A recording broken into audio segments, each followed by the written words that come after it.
Hello, and welcome back to What Is, the show where we break down the complex, the obscure, and the surprisingly smelly elements of our world. Today, we are tackling a monster of metal, a symbol of industrial power, and perhaps the ultimate expression of mechanized warfare. What, exactly, is a tank? Ask a child, and they will probably draw a box on tracks with a big gun. And, fundamentally, that child is right.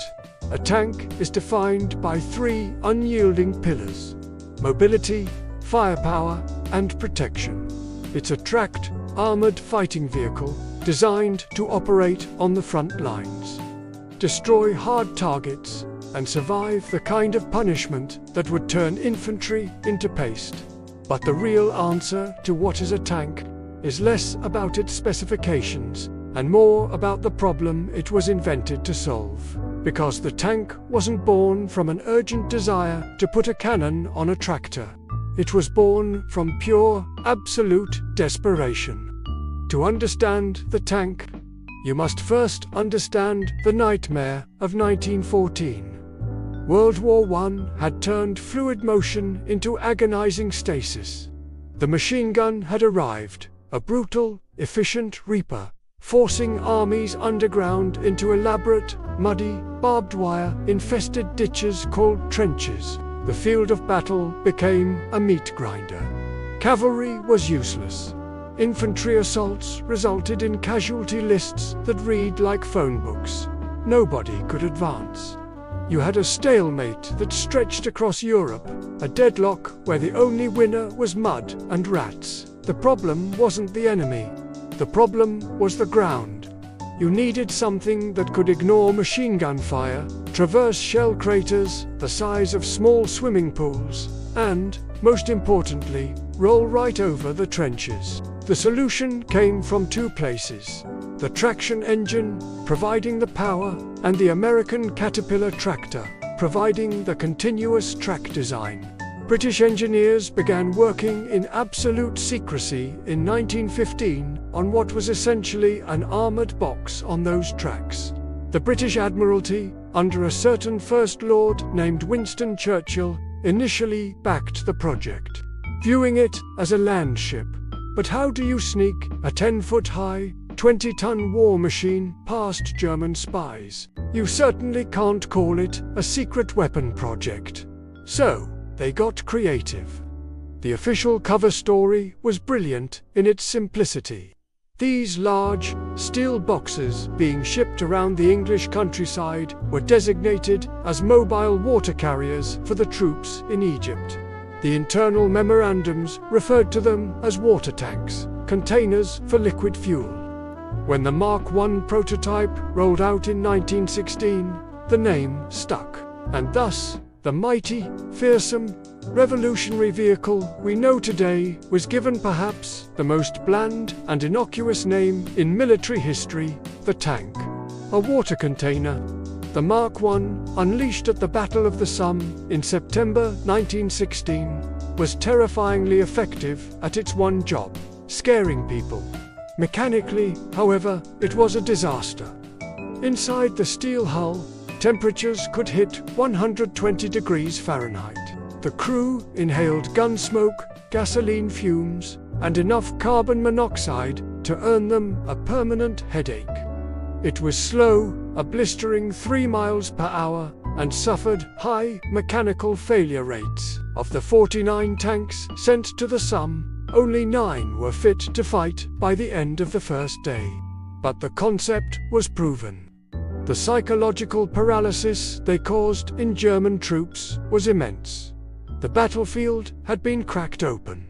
The years between the wars were key. Military thinkers, particularly in Germany and Britain, realized that tanks' true potential was not as an infantry support tool, a glorified mobile bunker, but as an instrument of speed, maneuver, and coordinated shock. In World War II, the tank finally came into its own. This era defined taxonomy. You had light tanks for reconnaissance, medium tanks forming the bulk of the forces, and heavy tanks designed purely for punching through fortifications. The German doctrine of Blitzkrieg lightning, Warsaw armored divisions, supported by air power, bypass enemy strongpoints and drive deep into the rear.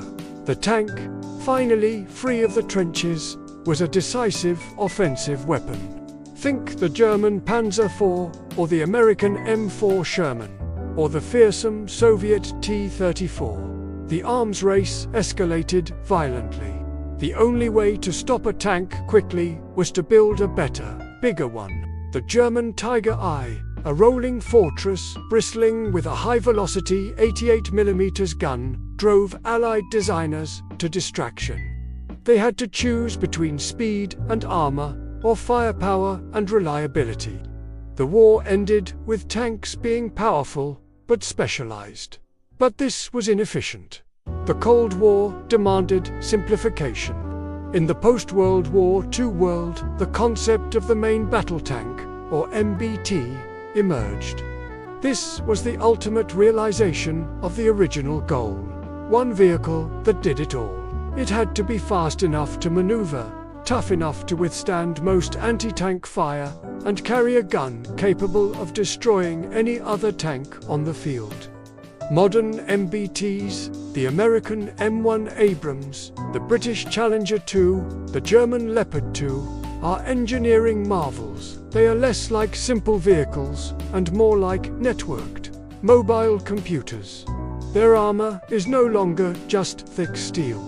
It's composite, often layered, ceramic and reactive defenses designed to break apart high-explosive jets. Their engines are often powerful gas turbines, allowing 60-ton giants to accelerate like sports cars.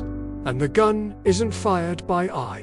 It's aimed by sophisticated fire control systems that track the target, measure the wind, atmospheric pressure, and even the curvature of the Earth, ensuring a hit kilometers away, even while the tank is moving at full speed. Finally, to truly define the tank, we must define what it is not. Many tracked vehicles carry guns and armor, but they are not tanks. For instance, an infantry fighting vehicle, or IFV, like the American Bradley, is designed primarily to carry and support troops. Its gun is usually smaller, trading armor protection for speed and troop capacity. A tank destroyer, as the name suggests, focuses almost entirely on anti-armor capability, often sacrificing a turret for a larger, fixed gun, making it less versatile on the move. And then you have armored personnel carriers, or APCs, which are essentially armored taxis meant only to shuttle troops safely to the battlefield. A true tank, a main battle tank, is the heavy hitter, the spearhead, the primary offensive weapon system of the modern ground force. It is the perfect blend of defense and offense, designed to engage enemy armor directly and breach fortified positions. It's loud, it's expensive. Some modern versions cost over $30 million, and it is utterly dominant. It is the water carrier that learned how to bite. So, the next time you see that unmistakable profiler low-slung hull, the tracks, and the massive cannon, remember its origins, not as a perfect weapon, but as a desperate, top-secret answer to a muddy, unyielding problem. That's our deep dive into the history and definition of the modern main battle tank. If you enjoyed learning about how desperation birthed a metal monster, please hit that like button and subscribe to the What Is channel.